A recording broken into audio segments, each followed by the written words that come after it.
এবারে যারা যারা বুঝবেন একটু বুঝে না না, এইখানে উপর থেকে 3টে পার্ট আছে। উপরের পার্টে কোন রকম পেন চলবে না, শুধুমাত্র ছবিটার এখানে শুধু বর্তমানে একটি রঙিন ছবি বসবে।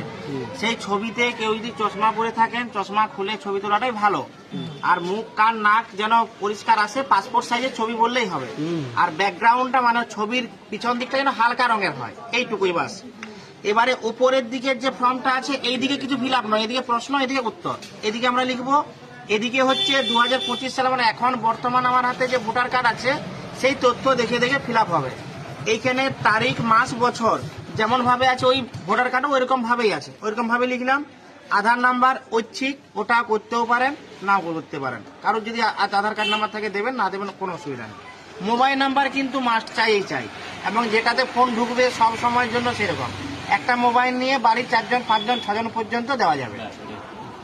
এবার হচ্ছে পিতার বা অভিভাবকের নাম, ওখানে যার নাম আছে তার নাম দিতে পারেন বা বাবার নামও দিতে পারেন। এবারে কোনো মেয়ের যদি বিয়ে হয়ে যায়, সে বাপের বাড়ির বাবার নামটা দেবেন, শ্বশুরের নাম হবে না। শ্বশুর বাড়ি শুধুমাত্র স্বামীর নাম হবে, তার জন্য আলাদা ঘর আছে। স্বামী বা স্ত্রীর নাম, যদি তার বিয়ে হয়ে থাকে মেয়ের হলে স্বামীর নাম দেবেন, ছেলে হলে স্ত্রীর নাম দেবেন। এটা কিন্তু লাগবেই বিয়ে হলে, না হলে লাগবে না। আর তার ভোটার কার্ড থাকলে ভোটার কার্ডের নাম্বার লাগবে।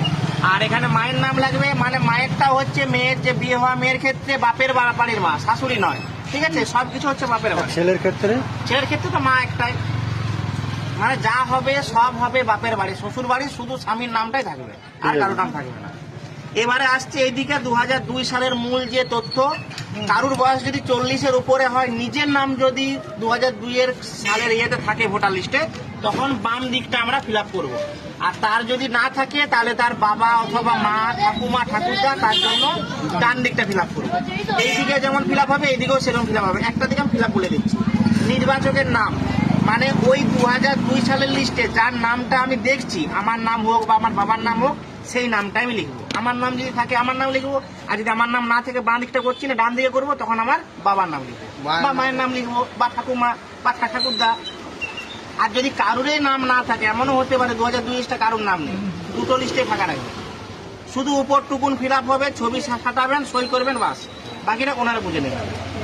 তারপরে হচ্ছে যার নাম দেবো তার এপিক নাম্বার, তার আত্মীয়ের নাম, ওই 2002 সালের ভোটার লিস্টে তার একজন অভিভাবকের নাম থাকবে, যার নামটা থাকবে তার নামটা লিখবো।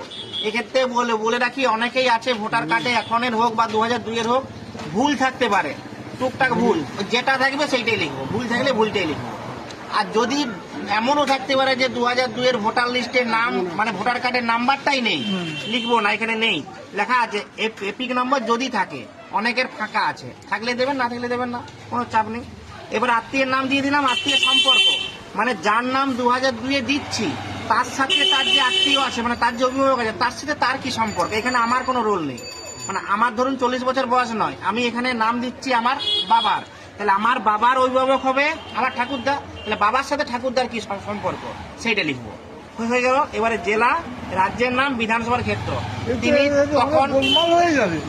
তিনি তখন যদি এই বিধানসভার আন্ডারে থাকতেন, তাহলে এই বিধানসভার নাম লিখবো 2002, আর 2002 যদি অন্য বিধানসভায় থাকতো তাহলে সেই বিধানসভার নাম লিখবো।